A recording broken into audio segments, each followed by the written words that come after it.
Assalamualaikum warahmatullahi wabarakatuh. Perkenalkan, nama saya Ramdan Jayalani dari Prodi Ilmu Komunikasi. Di sini saya akan menjawab tugas 1 dari pelajaran logika ISIP 4211, dan yang nama tutornya Ibu Yusti Patmaningdiah SIA MA. Baik, yang pertama, soal pertama.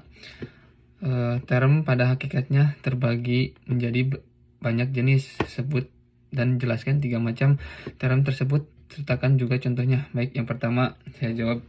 Dalam logika dan filsafat, term merupakan unsur dasar dalam suatu proposisi yang merujuk pada objek, konsep, atau gagasan tertentu.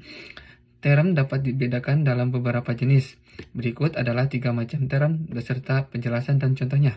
Yang pertama ada term umum atau general term. Term umum adalah term yang merujuk pada sekelompok objek atau individu yang memiliki ciri-ciri atau sifat yang sama. Term ini bersifat universal. Contohnya, manusia, mengucapkan semua orang, Andi, Budi, Siti, dan lain-lain. Dalam kalimatnya bisa disebut semua manusia adalah makhluk hidup.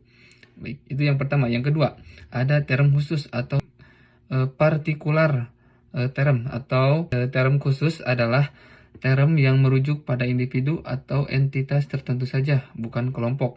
Contohnya, Socrates hanya merujuk pada satu orang, yaitu filsuf Yunani kuno. Dalam kalimat, Socrates adalah seorang filsuf. Baik, yang ketiga, term konkret dan abstrak. Pengertiannya yaitu term konkret merujuk pada objek yang dapat dilihat, disentuh, atau dirasakan secara fisik. Yang kedua, yaitu term abstrak, merujuk pada konsep atau gagasan yang tidak berwujud atau fisik. Contohnya, meja itu terbuat dari kayu. Yang abstraknya, keadilan, cinta, kebebasan. Contoh kalimatnya, keadilan harus ditegakkan dimanapun. Baik, yang kedua, menjelaskan dan memberikan contoh bentuk sesat pikir atau logical fallacy. Bagaimana agar terhindar dari kesalahan logika. Baik, pendapat saya, sesat pikir atau logical fallacy adalah kesalahan dalam berpikir yang bisa membuat sebuah argumen terlihat benar, padahal sebenarnya salah.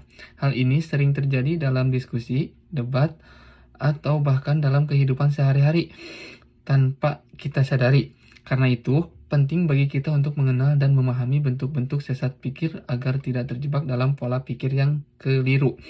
Salah satu contoh sesat pikir adalah ad hominem, yaitu menyerang pribadi orang yang berpendapat, bukan argumennya. Misalnya, saat seseorang mengkritik kebijakan pemerintah, lalu dibalas dengan "kamu bukan ahli, jadi tidak usah bicara." Padahal yang perlu dibahas adalah isi pendapatnya, bukan siapa yang menyampaikannya. Contoh lainnya adalah straw man, yaitu memutarbalikan argumen orang lain agar lebih mudah dibantah. Misalnya, ketika seseorang bilang anak-anak perlu waktu bermain, lalu dijawab, jadi kamu mau anak-anak tidak belajar. Padahal itu bukan maksud sebenarnya. Agar kita terhindar dari kesalahan logika, menurut saya, kita perlu belajar berpikir kritis dan terbuka. Kita juga harus fokus pada argumen yang disampaikan, bukan pada orangnya. Selain itu, penting untuk membiasakan diri mengecek ulang apakah suatu argumen benar-benar logis dan didukung oleh fakta.